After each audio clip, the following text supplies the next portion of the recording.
serving you a dose of wisdom and humor with a dash of radiance. Welcome to Biscuits and Sunshine with your hosts, Callie and Landra. Hey y'all, pull up a seat at our table for your next serving of Biscuits and Sunshine. I'm Callie. And I'm Landra. We're delighted you're here with us. We're recording this from Distant Sport Audio Studios in Athens, Greece. Welcome to episode 26, Equosi Exi, Fame. Let's go. On today's episode, we are examining the topic of boundaries. Pause for dramatic effect. This is something that we found ourselves often in conversation around. Oh, I need to set a boundary. Oh my God, this is something I've been working on. Oh, I'm not good at this. And I was like, yeah, I'm pretty sure we're not alone. So, in this podcast, in the spirit of it, this isn't about us being like, we have things all figured out and let's wait for that to happen before we share it. And so I thought, yeah, why not? Let's get into the conversation of talking about where we have learned, what we are struggling with, and where do we go to for resources. So, Callie, I have a question. How did you first become aware of the importance of setting boundaries in your own life? I became aware of the need for setting boundaries when I was able to really articulate what a boundary is. Because people throw this word around, and unless you sort of sit down and really think about it, you might not understand. Okay, like a boundary textbook definition is a line that limits an area. But from a less physical, sort of more bodily, mental space, I think it defines a place where my responsibility ends and another person's begins. I like that. And I also would kind of, as you were describing that, I was like, oh yeah, it'd be great to have a definition. And then like, there you go. Thanks. Synergy. And I think what was coming up in my mind as you were speaking is like, yeah, like it's like this container. And like so beautifully said, right? Like where I end and where you begin. Where my responsibility to myself and to the things that I hold important.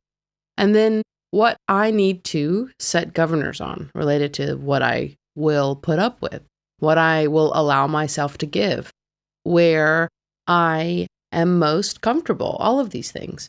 So until I was able to really articulate that, I didn't understand the importance of boundaries or really even how they worked in someone's life. And it's also a game to think about like how we all walk around with different levels of boundaries and expectations, I think kind of play into this. And ways of being, different energies. I think there's so much that really is kind of impacted when we think of boundaries. Yeah, when you grow up with this spoken or unspoken understanding that you need to be all things to all people, you don't even recognize that you are allowed to have boundaries.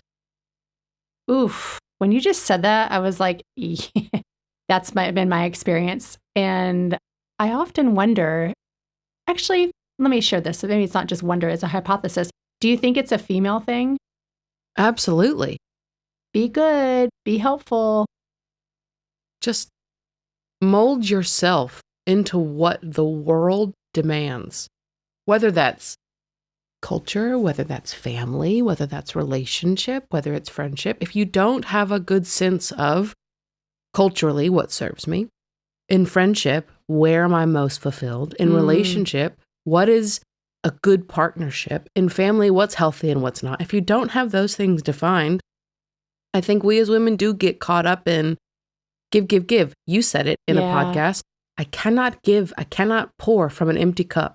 For me, the idea of setting boundaries means that I can continue to fill my own cup so that I can give effortlessly and energetically to the places that I deem worthy. I mean, mic drop. Even knowing that, I am still struggling with boundaries. I'll build one, it's great, we're rocking along, and then something happens, life happens, and I find that boundary faltering. It's a spiral process again, right? Absolutely. Self-development, you learn something, okay, have you learned this? Let's throw something back at you again and see if you really know how to either put into practice what you learned or, oh, okay, there's something new. I was talking to a priest friend of mine the other day, and we're going through sort of similar experiences. And I said, I'm tired of learning this lesson. I'm tired of feeling like I'm bumping up against the same challenge and the same wall. But even in verbalizing that, I realized oh, maybe there's something else I need to learn. Yeah. Maybe I'm not in the place that I think. And I think being able to hold space for that, my own, not misunderstanding, but maybe my own short-sightedness in my own development, I think that's a big part of being able to set boundaries successfully. Mm-hmm. On a scale of 1 to 10, if you had to rate yourself, where would, and 10 being the best, of course, where were you say, like today, that you feel like you are? How are you on setting boundaries? My ability to set boundaries increases or decreases based on the topic I'm setting a boundary around. Yeah. I feel like with work, I'm really good at it. I've gotten good at work boundaries. I understand the importance of protecting my space. So you're like what? Like a... Well, I would say like an 8 or a 9. Nice. Okay. Yeah. With relationship, I think it's harder for me. I might be at like a 5. And with friendship, I don't feel the need to set boundaries because we all are very open and honest and similar in the fact that you give yourself space, I give myself space. You give yourself permission, I give myself permission. And we do the same for each other. So I don't feel the need to, with my closest group of friends, I don't feel the need to formally set boundaries. Nice. And I think that's a good sign. I think that means that I'm finding relationship and connection with people who are my tribe, basically. I was just thinking that too. Yeah. Because we talked a lot about that. I'm just remembering now in this boundary conversation. I guess it may be, again, coming out of the pandemic, some of us were talking about, like, we just, like, our energy will come and go. And so sometimes we might say yes to something and giving each other permission to say, you know what, that doesn't work for me. I can't do that. And us not making a big deal about it. I think, we've just kind of adopted that way of being. And as other people have come in, we've kind of, in some manner or fashion, have expressed that. And yeah, it's just like people are like on that same wavelength. Mm-hmm. Yeah. It's interesting how you broke it out, like rating yourself in these different areas. Because I just thought about, like, as a general rule for myself, not a rule, a general like way of rating myself. I said like a 7 just overall versus like by area. But now I'm like, maybe I need to reevaluate that a little bit. To each their own, right? Right. For sure. I feel like in breaking it out, maybe it makes me feel a bit more successful. Mm-hmm. Like I've got this taken care of. I've got this. I think we do want to be careful talking about boundaries as something hard and fast. I think there are certain boundaries that you should not cross. Mm-hmm. I think there are other boundaries that, if they're set in the right way, in the right mindset, with the right intention, they can be more flexible. There is space for grace and self-compassion and understanding. I think this specifically in the realm of dating, what I want, what I don't want, what I will put up with, what I won't put up with, there are some non-negotiables. Yeah. We have gotten to the age where I know some things ain't gonna work. But then there are other things that I know I don't have to be as rigid on. And the older I get, the more I see, okay, these aren't boundaries. These aren't things like that. Yeah. Yeah, it's interesting. I'm thinking like operating principles, kind of like, ways of being, versus boundaries. Yeah, I was thinking exactly that too. Like dating is prime time for that, for sure, of like, limits of what I can and will tolerate in different areas of life. For me, boundaries, I think, help create structure. It's like bringing the unspoken into the spoken. So it kind of clears up any miscommunication. It overall protects my energy and well-being. And it helps me feel like I'm in alignment with my core values and really how I want to, and I know deserve to be treated. Those are kind of what I'm thinking about boundaries, and that's why they're really important to have. And I think I didn't really become aware of how important boundaries are until I hit the low point. Absolutely. Right? The give, personally and professionally, it was just like, I was just constantly being emptied. And having moved to Argentina back in 2009, I was like, whoa, that was like a big kind of aha moment of like all these, I never set boundaries. I just kept going. I kept pushing. I kept saying yes. No was not part of my vocabulary. And so that was a really important pivotal time to really literally be so far away from that life that I knew and to tune back into myself and be in relationship and really find what is it that, where do my boundaries lie? And then also like knowing there's a sense of worthiness that I am worthy of setting boundaries. Like everybody is worthy of that. But I didn't really it wasn't a conversation. It wasn't top of mind for me. Sometimes I think we can confuse boundaries with comfort zone. Hmm. And when we think about growth, there's this great quote that's like, life begins at the end of your comfort zone. Oh, yeah. I love that. Might have actually had a fridge magnet with that on there. I'm sure. I think we all did. And so I think for me, there's an important piece of, like, especially from a career perspective, things will stretch me and then things will take me out of my comfort zone. And certain projects, I remember we've talked about this on a previous podcast, certain projects demanded of me more time than I would normally be willing to give, but it was only for a certain amount of time. And so I knew this was a way of paying into my future self, giving my future self an opportunity versus just saying, oh no, I don't want to work weekends. That's a boundary for me. When, okay, 3 weekends of working, and then I have built the reputation that allowed me to, in some way, move abroad and continue freelancing. So take it all with a grain of salt, I guess, because boundaries are so unique to each person. Yeah. And some I'm hearing in that, some are fluid.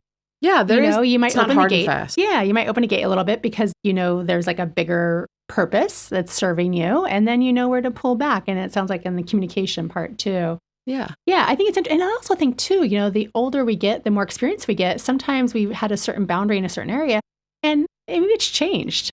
It's totally shifted and rearranged in some way, maybe thrown out altogether.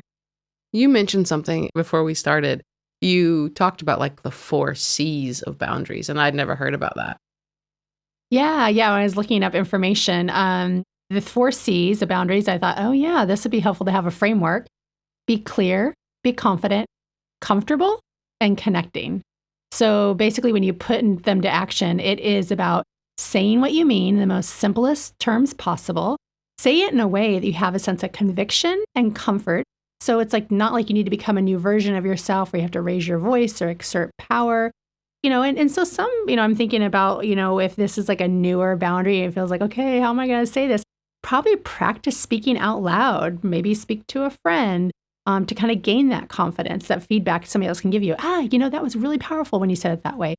Yeah, that, and maybe add this in there. I think that, when I kind of like workshop it with someone, that's always really helpful for me. It gives me more confidence. One thing you're really good about is watching me say things, and you'll say, ooh, when you said this, your body language was open or you got closed off. And so I think being able to share these ideas with a friend and have someone look at you from a third party perspective, I think that's really valuable. Yeah, it's true, right? And I would say this a lot, even with people, managers, right? If they're not comfortable with maybe dealing with conflict and that sort of thing, or, they're having a difficult conversation, don't become this weird robotic version of yourself. Even just speaking out loud, like, hey, this feels a little challenging for me to say, but I need to say it. It's me speaking my truth. So that last C is about connecting. So how do you connect with the individual? And you do that through being authentically yourself. Yeah, because at that moment, you're connecting with them and yourself. Yes.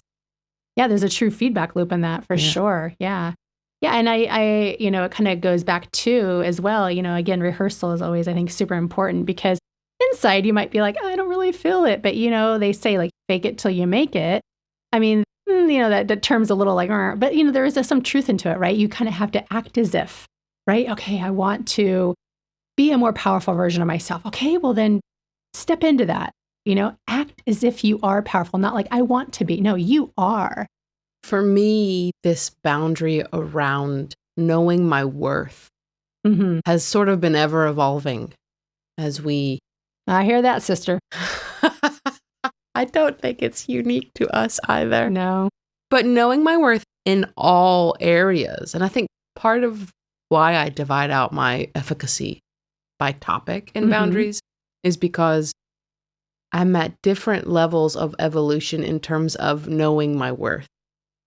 I recently had to have some conversations around pay and like rate and commissions. And I was terrified because it just feels so foreign to me. I don't want to be this person that's like money, money, money, money, but we all need money to live.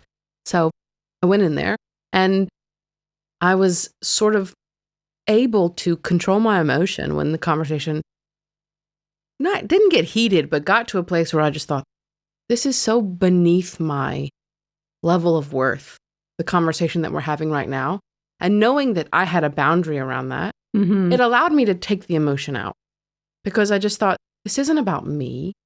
This isn't about me, because I know my worth and I know the value that I provide. So clearly what was being said to me wasn't a reflection of me. It was a reflection of whatever's happening in the business or anything at the time. And so then I wasn't arguing for my value. My value was already established. I was arguing with someone based on something that had nothing to do with me. And so being able to understand that in a career perspective really helped me advocate for myself. Wow. You didn't even know about the 4 C's, but essentially that example sounds like you really were invoking a lot of that. The clarity. So, yeah. Yeah. It's so important. I think the emotion piece is what can take me out of that piece, or kind of get taken down and I get scrambled and kind of like, wait, what was the focus again? When you don't have that. And I know it from me in the past, and I can't think of it separated out in relationship or work, just in general. If when I didn't know how to communicate my boundary, and when I feel like my boundary got crossed, even that I didn't know how to communicate it, the person didn't even know, I find myself withdrawing. Oh, yeah. And probably even now in relationships, it's coming to mind, ghosting back in the day, like it didn't just happen to me. I probably ghosted a few people too. Yeah. The relationship piece of knowing your worth is, I think, probably, I don't know, maybe for some people, I hope this is the case, they don't struggle with this. Because this is sort of a shit struggle to have. Not being able to fully feel like what you do, who you are, is of value. But for me, that's something from a relationship perspective that I struggle with. And it wasn't. This is so sad. It wasn't until this previous relationship where I said something around I really struggle with sort of knowing my value. And this guy said back to me, I think you actually know exactly how valuable you are and how important you are. And he was like, and I do too. I just can't give you what you want. And it took someone else saying that to me to sort of help me solidify this. You know what? That's true. I, for a long time, was accepting behavior that was less than what I deserved based on what I'm willing to give and how far I try to go to meet people where they are. A long time, I accepted less than what I deserved. And for some reason, him being able to see that in me, that I was worthy of better. I was worthy of better than he was giving me, and he still wouldn't do it. It was like an aha moment, and it made me a little mad, but I think that's what I needed. Wow. And what an interesting circumstance in the sense that he even recognized it, was able to tell you that, that in that relationship, that's almost what a valuable learning to take away. Which makes me then think, how many other people have I dated in the past who made me feel bad about who I was and what I wanted, all the while knowing that what they were giving me wasn't enough. But they couldn't articulate it the way he did. They weren't strong enough or courageous enough to say, I just can't give it to you. So what I'm going to do is make you feel bad about what you want. Wow. What a strategy, huh? Shit just got real. Wow. Anyway, but from a boundary perspective, knowing my value has really been something that I think has broadened in my mind and solidified over these past 12 months. You got me remembering too, it was a relationship that ended, and I remember, and I don't think, again, I had a good sense exactly too, what the heck was I doing? What was I looking for? Where was this all going? And then after the fact, or during the breakup, it was you're such an easy girlfriend to have. Oh, come on. The part that I took away from that is because I don't have a lot of boundaries. I'm just go with the flow, yes to everything, even though maybe I didn't want to, or didn't have maybe an opinion of whatever the circumstance was. But I was oh, I don't know. I think it was given to me as a compliment. And then I took it as ooh, I don't know if that is a compliment. And I don't think I really evaluated that till maybe into the next relationship. But I was oh, maybe this isn't a good thing. Talk about spiraling up. I feel in relationship is where a bunch of these lessons continue to come around. 100%. Yeah. And I will say, thank you to people who have said this sort of stuff to us. The situation may have been bad. The relationship may have gone sour. You might not have said it in the right way. But I truly believe that these are the things that have helped us become who we are. Mm-hmm. And you're making me think about those friends that have been able to see this for us as well, too. Because I know you and I have had conversations where it's so much easier to give somebody else feedback than it is to actually implement it yourself and to see these things. And, of course, you have to be in the place, the mindset, the openness to receive it. But when somebody else is like, you do not deserve that. Here's what I see for you. Like, that is so valuable and helpful. And I know sometimes, we kind of have to temper ourselves when we just want to give advice, to other people. And so it's helpful, though, and I think you mentioned this too in boundaries of like, are you just looking for, are you sharing this because you just want me to hear you? Are you sharing this because you want to me to give you feedback? Recently, you've been doing a lot of that. And I'm like, oh, thank you for that. And then it gave me a pause of like, what do I need right now? Because I was just like, blah, blah, blah, blah, about certain circumstance. And so, yeah, so it's nice to kind of have those people around us. But then I think sometimes we need to be careful and also know, does the person open? Do they want it? Is it helpful right now to give that? Which is so interesting because I think we're both projectors, right? We are. From a human design. And we've talked about it on a previous episode. Unless we're invited in from an advice perspective, it's not going to land the way we think. So that's so valuable for the both of us and people like us. For me, asking that question about like, what do you need from me in this moment comes from a place of how can I best support where you are? Mm-hmm. I felt that. I had an ex-boyfriend who used to say, most people don't give you advice based on who you are. They give you advice based on their own life or what they think you need to hear. Mm-hmm. And that is something that always stuck with me. Even the people who love you the most may be giving you really generic advice and not taking the time to think through what it is that you need, who you are, yeah. and if this advice is valuable or if it's things you know or things that aren't relevant at all. That's something for me that I try to do with my friends. Yeah, I think you do that. We've talked a little bit about what boundaries can look like in relationship and in partnership. They can sometimes be the same in a work setting. Like knowing your value is something that I think is universal. What do healthy boundaries look like for you in the workplace? If I'm using like my HR examples, we have to teach people how to treat us, meaning that in HR, often we are the ones that are the helpers. And so for everybody in the organization that is coming to you for an ask, it's usually the most important, most urgent thing for them right then and there. And I learned very quickly that, because that was part of my burnout, is that I have to, ask more thoughtful questions and actually share with them, here's what I'm working on right now. Here's a priority. Tell me more about this. When do you need this by? And then it can kind of be this co-collaboration of, when actually I can negotiate a future time to get back to you. Or if it's like, oh no, we need to stop everything for sure. So it's kind of like this, like the triage, right? Understanding kind of the snippet of what the situation is. And that was one I would share often with my team because, they were younger in their career. They wanted to do a good job. They wanted to be helpful, but that's just going to lead to burnout. So that I think is really important. You mentioned about work hours before. That's super important. I think getting also like thinking about like emails now with this remote work and work anywhere in different time zones and all that.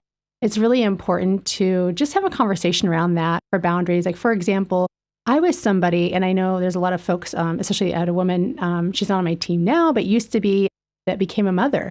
And so she was telling me as she's grown in her leadership, where she said, I log off at this certain time around like 5 o'clock because I'm doing bed and I'm doing, dinner with my family. And then I'm going to log back on about 8 o'clock. So, these are roles that, not like you have to be in a physical place. And so she really empowered her team as like, if you can't figure it out, that you need to call me between that time, I think we have a bigger problem. And I was like, that's a really good point because she's empowering you. And if you still don't know what to do. And so I thought that was really good because her hard boundary is my family, my children, this time I'm going to really make sure I protect. So I think about that for myself that I don't have children, but it was more around like email. So I would be that person, like take a big chunk of my day and do personal things and then come back online later. And so if I send you an email like 11 o'clock at night, maybe sometimes midnight, 1, not very often, but if I did, don't sweat it and don't expect to respond to me in that same time frame. So kind of setting like, it's almost like they call them service level expectations, SLAs, like in the business world. So it's kind of like you kind of had to do that for yourself and kind of how you're working together as a team. And if you do serve we had internal clients, within the organization. So letting them know what you can expect, I think, is always a good way to set a boundary. Oh, this reminds me of the podcast we did about setting expectations. Yeah, it is. So much of that. Expectations and boundaries, I think, are like sisters. They really are. What about for you? In the workplace, one thing I've tried to do is take out the word I'm sorry. If I am truly not sorry for anything, I'm sorry this is late. I'm sorry we had to reschedule. Thank you for your patience. I appreciate the flexibility, because I feel like as women, saying I'm sorry across the board in a lot of situations isn't healthy for us. So if we can reframe that and set a boundary around the fact that words are important and I'm not sorry, I've just been conditioned to say that, I think that makes a big difference. You know what you just got me thinking of when we have set a boundary. I mean, it's not a boundary, but it's like an operating principle for ourselves and we're caged in a little bit. Yeah. And when you said that, what comes up for me is I can't tell you how often. It's usually in the context of friends or maybe somebody like in a work kind of setting. Maybe, no, it doesn't work. It's friends. I've noticed in some friends text messages where like a day or so will go by and I will get like this, I'm so sorry I didn't respond to you sooner. It's like this like expectation maybe they set on themselves, this pressure, or even email too sometimes. And I'm like, whoa, we're good. It's respond when you can, unless it's something that I need an answer today. But often I've noticed, as they're all women friends, that will say, I'm so sorry. And there's like this big, deep apology about not getting back to me. And so I've tried to, when I see that, going, no reason for that. Nice to hear from you. I think it goes back to the idea of the 4 C's, right? Be clear. Words mean things. So if I want to be clear in a boundary, I'm not sorry. I'm not sorry because I just feel like I haven't met the societal expectation, but I'm not sorry. Thank you so much for giving me the space I needed to respond. As we wrap up this conversation, I would like to know this. What are the 3, let's say, top boundaries that you've put into place that have had a big impact on your ability to live an authentic life? Well, I would say one is that I've started to really listen to and honor my body and my energy before I say yes to things. I can get excited and like to connect with people and do things, but then I know then I can overextend myself sometimes. So I really need to stop and do that check-in. Is this a full like, yes, I want to, or is this an obligation I should? That's really helpful. Another one, living with my husband, is, respecting practices, sharing kind of what I need essentially. So my morning is always really kind of like important time for me. If I can meditate, sometimes if I'm taking a class online, just communicating that ahead of time. So, he respects the space, is quiet, gives me the room I need. That just makes all the difference because those things are like foundational for my life. And I extend the same to him as well, too. So I think we have really good communication around that. The last one I would say is what I spoke about earlier. We teach others how to treat us. What about for you, Callie? What are your top 3 boundaries that you put into place that's had a big impact on supporting you to live your authentic life? I am in the process of trying to set boundaries around my energy, specifically with people and with distractions. Noticing where I feel like this was not replenishing for me and trying to understand why. I did have a tarot reading right before our birthdays, and she sort of backed this up for me. She said it would be something that I could give and give and give until I had nothing left, which spot on. Thank you. And so really trying to book in my workday with sort of grounding practices around what's for me, what is mine, and what can I leave behind in the workday. And then recognizing in friendships, which I don't have many friendships like this, are you just taking my energy because you need something from me and not giving back? I will say my close girlfriends fill me up as much as I give to them. And if that's not there, I have to be protective of my energy. Yeah. Another one that I'm working on is discipline over motivation. We've talked about the book I'm writing. Some days I just don't feel it. I don't have anything creatively to give, but I know putting my butt in the seat is going to be a good habit to build. So thinking about the discipline of something versus just being motivated to do it is a boundary that I'm trying to set, especially with creative work. Ooh, that resonates a lot with me. Yeah. And then the final one for me is just believing people when they show me who they are. Not looking at potential, not thinking, oh, but behind it, they're not doing this. It's the try. No, just believing people when they show me who they are. End of story. That was more than 3, but those were really, really good. And yeah, what's really nice, and I would really encourage folks, if you're not already, I mean, this is a topic maybe we might not generally talk about, but I will say, as girlfriend to girlfriend, as you've shared these with me that you've been working on, thinking about on like the dating scene, when you kind of describe a certain individual and then we're talking about possibly meeting up again, I was able to kind of be that mirror for you. And I know you gave me the permission to be like, no, your energy is way more valuable. And you were like, oh yeah, that's right. So sometimes we just need to be reminded of that. Yeah. Of when, you've shared with somebody, you've given them the permission, and then we as good friends can remind each other of that. Yeah, we serve as mirrors. That's why it's helpful to share these things.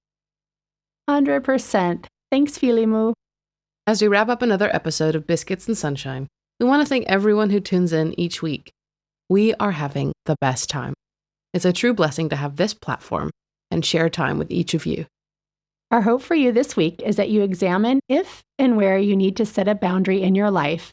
You are worthy of protecting your time and precious energy. If you love what we're serving up, please subscribe and rate us on your favorite streaming platform. Also, leave us a comment. We love to hear from you about the topics and thoughts that you find most interesting. On Instagram, you can find us at Biscuits and Sunshine, all spelled out. This is Biscuits and Sunshine with Callie and Landra.